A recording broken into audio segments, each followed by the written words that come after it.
It's really odd that the governor has filed this lawsuit on July 1st.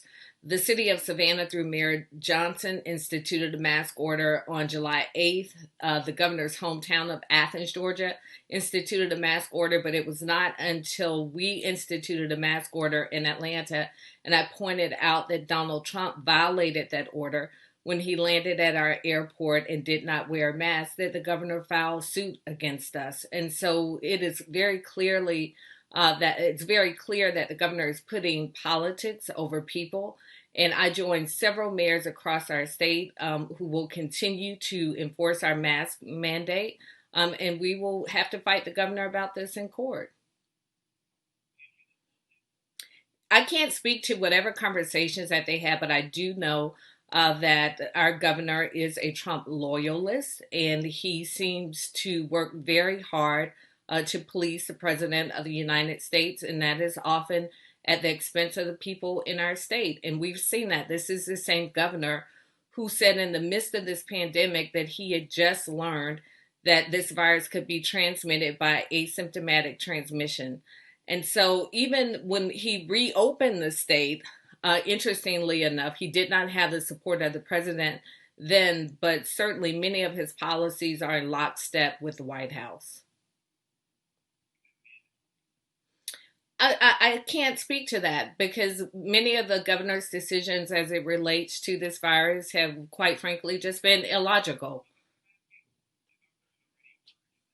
Oh, the reason that we need to go a step further is because we need some consistency throughout our city. We have very high numbers in the city of Atlanta, and we have business owners who are saying that it would be helpful to them if there were consistency throughout the city. And quite frankly, it's very simple. Wearing a mask helps stop the spread of this virus. And so we will continue to do everything that we can do to make sure that people are safe.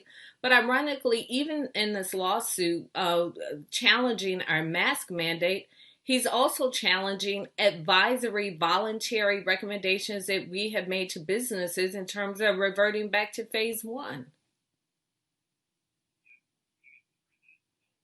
Well, the way that we will enforce it is the way that we would enforce any city ordinances. Any city ordinance, you can issue a citation, you can give people a fine. And I'm not going to cite the president of the United States, but I wanted to point out that well, one, he's not here now, so we can't give him a ticket if he's not in Atlanta. But it was to point out that he was violating the rules of our city and just a blatant disregard for the science. Right in our backyard, we have the CDC, we have Emory University that said wearing a mask will help stop the spread of this virus, and yet Governor Kemp went to a small university in our state to get the opinion that he wanted. Absolutely not. Again, reading is fundamental. Our recommendations going back to phase one were advisory, voluntary recommendations. And so to be sued based upon issuing voluntary advisory recommendations really is just a waste of taxpayer money in our state. We don't have appropriate contact tracing. We don't have adequate testing in our state. I personally waited 8 days for results. And by the time I got my results, I was tested, there was one person in my household who was asymptomatic and positive.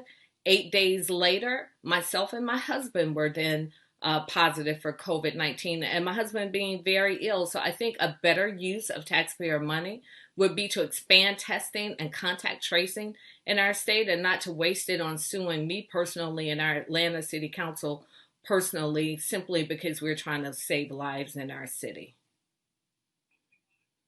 I absolutely think that it's costing lives. We've had over 30, absolutely. We have over 3,100 Georgians who have died of COVID-19.